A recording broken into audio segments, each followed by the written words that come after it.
अस्सलाम वालेकुम एवरीवन, आज मेरे पास है सैमसंग A21s और आज मैं करूंगा इस डिवाइस का कंप्लीट रिव्यू, क्योंकि अनबॉक्सिंग वीडियो आपने प्रॉब्ली देख ही ली होगी। मैंने काफ़ी पहले अपलोड की थी चैनल पर। रिव्यू मैं इसलिए नहीं कर रहा था क्योंकि मैंने सोचा इसे अच्छी तरह यूज़ कर लूँ, पहले इसके सारे फीचर समझ लूँ, फिर जाके मैं रिव्यू बनाऊँ, क्योंकि मैं चाह रहा था कि मैं आपके साथ इस डिवाइस का अपना पर्सनल एक्सपीरियंस शेयर करूँ, क्योंकि मैंने इस डिवाइस के अंदर गेमिंग की, कैमरा यूज़ किया और सारी चीज़ें यूज़ करने के बाद मैंने सोचा कि इसका रिव्यू बनाऊँ ताकि मैं अच्छी तरह एक्सप्लेन कर सकूँ, क्योंकि स्पेशली काफ़ी ज़्यादा लोग क्वेश्चन करते हैं पबजी के हवाले से। और पबजी से याद है, पबजी रिसेंटली बैन हो गई है और मैं इस डिवाइस के अंदर पबजी टेस्ट करने वाला था, लेकिन पबजी बैन होगी ना, इसका मैं गेम प्ले में दिखा सकता हूँ पबजी कैसे चलेगी। वैसे let me know in the comments कि क्या आप लोग चाहते हैं कि पबजी को वाकई में पाकिस्तान में बैन होना चाहिए।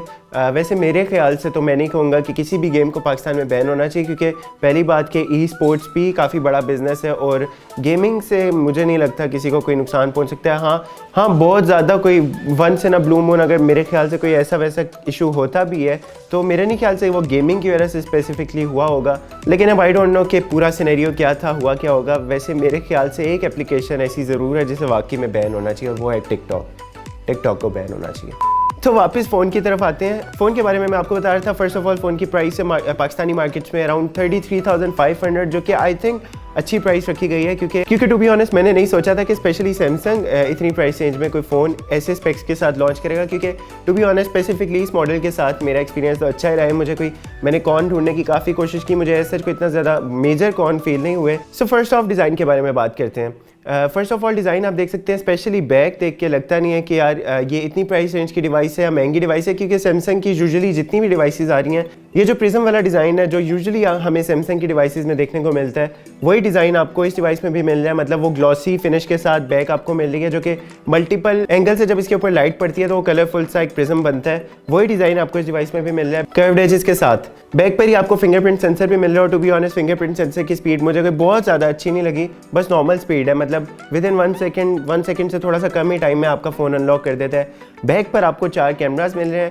कैमरास बाय द वे इस डिवाइस के अंदर आपको अच्छे मिले, कंपैरेटिवली बराबर ही हैं बाकी डिवाइसेस जो इतनी प्राइस रेंज में ऑफर कर रही हैं। कैमरा सैंपल्स, बाकी कैमरा की डिटेल्स मैं आपके साथ आगे शेयर करूंगा। डिवाइस के टॉप पर आपको एक सेकेंडरी माइक मिल रहा है जिसके अंदर नॉइस कैंसिलेशन का फीचर भी अवेलेबल है। और इस डिवाइस की मुझे ये बात भी अच्छी लगी क्योंकि स्पेशली वीडियो रिकॉर्डिंग के दौरान जो ऑडियो क्वालिटी है वो काफी ज्यादा अच्छी है कंपैरेटिवली बाकी डिवाइसेस की जो कि इतनी प्राइस रेंज में आपको मिलती हैं। मतलब आप वीडियोस तो अच्छी शूट कर सकते हैं, उसके साथ आपको जो ऑडियो मिलेगी वो भी काफी क्रिस्प होगी। बाकी बॉटम में आपको 3.5 mm की ऑडियो जैक, टाइप सी की पोर्ट, प्राइमरी माइक और इसके स्पीकर्स मिल जाते हैं। राइट साइड पर पावर की और वॉल्यूम रॉकर्स, जबकि लेफ्ट साइड पर आपको सिम स्लॉट और एसडी कार्ड के लिए एक डेडिकेटेड स्लॉट भी मिलती है। डिस्प्ले के बारे में बात करें तो डिस्प्ले पॉइंट ऑफ व्यू से मुझे एक मेजर कॉन जरूर फील हुआ है कि डिवाइस के अंदर आपको फुल एचडी का डिस्प्ले नहीं मिल रहा, जो कि अमूमन आपको इतनी प्राइस रेंजेस में मिल जाता है। डिवाइस के अंदर आपको HD+ का रेजोल्यूशन मिल रहा है, मतलब 720x1600 समथिंग का रेजोल्यूशन है। डिस्प्ले के कलर से तो मुझे कोई इतना ज्यादा इशू नहीं हुआ, धूप में भी इवन अच्छी ब्राइटनेस थी, ब्राइटनेस पॉइंट ऑफ व्यू से भी ठीक था। लेकिन एक बात मैंने जरूर फील की कि डिस्प्ले सामने से जब आप देखेंगे तब तो काफी अच्छे कलर शो करता है, मतलब अच्छा विजिबल डिस्प्ले होता है, लेकिन थोड़ा सा साइड के एंगल से देखेंगे तो उस तरह से कोई इतना ज़्यादा शार्प डिस्प्ले फील नहीं होता। एंड सेकेंडली रेजोल्यूशन भी क्योंकि कम है तो आप फुल HD वीडियोस इसके अंदर एंजॉय नहीं कर सकते।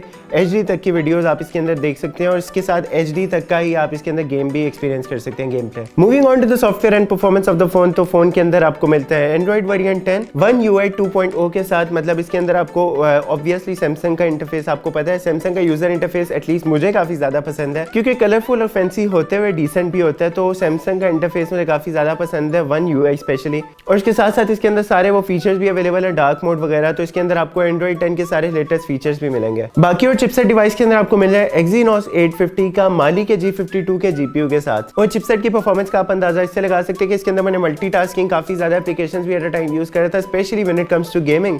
तो इसके अंदर मैंने गेमिंग ऑब्वियसली पबजी तो चल नहीं सकी इसके अंदर, मैंने पबजी काफ़ी देर तक चलाने की कोशिश की लेकिन वो अपडेट चेकिंग में जाके रुक जाती थी।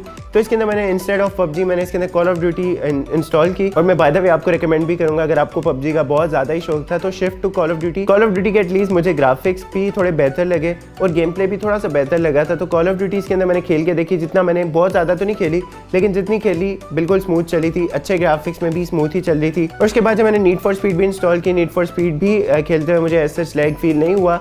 हाई ग्राफिक्स के साथ भी आप देख सकते हैं परफॉर्मेंस गेमिंग की अच्छी थी और काफ़ी देर चलने के बाद भी मैंने फील किया कि डिवाइस बिल्कुल भी हीट अप नहीं हो रही थी। और सैमसंग की डिवाइसेस में मुझे यही बात काफ़ी ज़्यादा अच्छी लगती है कि काफ़ी यूज़ करने के बावजूद डिवाइसेस एटलीस्ट हीट अप नहीं होती। और उसके साथ साथ device performance point of view से भी अच्छा परफॉर्म कर रही थी। और हाँ, बैटरी डिवाइस के अंदर ऑब्वियसली 5020 mAh की बैटरी, बहुत बड़ी ह्यूज बैटरी डिवाइस के अंदर आपको मिल रही है, जो कि ड्रेन होते होते मतलब आप इसके अंदर बहुत इजीली 1.5 से 2 दिन एटलीस्ट, मेरे जैसा बंदा बहुत ज़्यादा यूज़ नहीं करना, अगर गेमिंग एक्सट्रीम नहीं करनी तो आप 2 दिन एटलीस्ट बहुत इजीली निकाल सकते हैं। एंड हाँ, when it comes to charging, तो चार्जिंग भी तकरीबन 1.5 से 2 घंटे, मैक्सिमम भी 2.25 घंटे के अंदर आपका फ़ोन फुली चार्ज कर देगा 0 to 100%, which is good. And when it comes to sensors, तो डिवाइस के अंदर आपको सेंसर्स भी सारे मिल जाए, इंक्लूडिंग जायरोस्कोप का सेंसर, क्योंकि जायरोस्कोप के सेंसर के बारे में स्पेशली लोग काफ़ी ज़्यादा सवाल करते हैं, क्योंकि पबजी में आई डोंट नो कोई इसका फंक्शन था जो कि पबजी के अंदर रन करते थे जिसके थ्रू जायरोस्कोप को, तो डिवाइस के अंदर जायरोस्कोप भी सपोर्ट करता है। इसका मतलब आपके डिवाइस के अंदर आप सारे फीचर्स एंजॉय कर सकते हैं, वीआर का कंटेंट भी इस डिवाइस के अंदर आप एक्सपीरियंस कर सकते हैं, विच इज़ गुड। लेकिन हाँ, डिवाइस के अंदर एक चीज़ मिसिंग ज़रूर है, वो है इसकी नोटिफिकेशन एलईडी लाइट।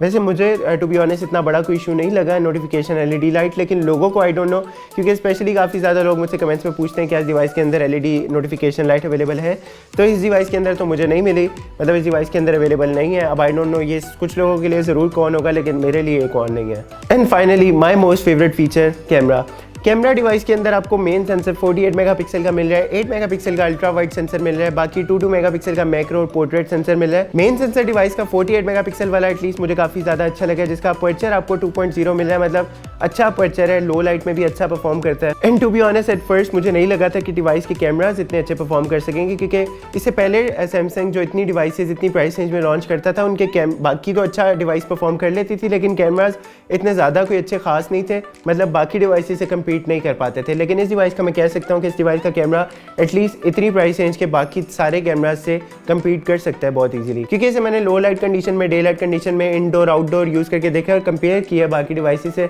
तो मुझे तकरीबन रिजल्ट बराबर ही लगा है। लेकिन इस डिवाइस के कैमरा के कलर्स मुझे काफ़ी ज़्यादा अच्छे लगे हैं। फ्रंट और बैक कैमराज दोनों 1080p 30 fps तक की रिकॉर्डिंग को सपोर्ट करते हैं।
तो guys this was all about Samsung Galaxy A21s। और टू बी ऑनेस्ट मुझे लगता है कि डिवाइस इतनी प्राइस रेंज में एक बहुत अच्छी ऑप्शन है। काफ़ी लोग स्पेशली डिवाइस परचेज करते हुए ये भी देखते हैं कि कल को हम ये डिवाइस बेचेंगे तो हमें बहुत ज़्यादा लॉस तो नहीं होगा।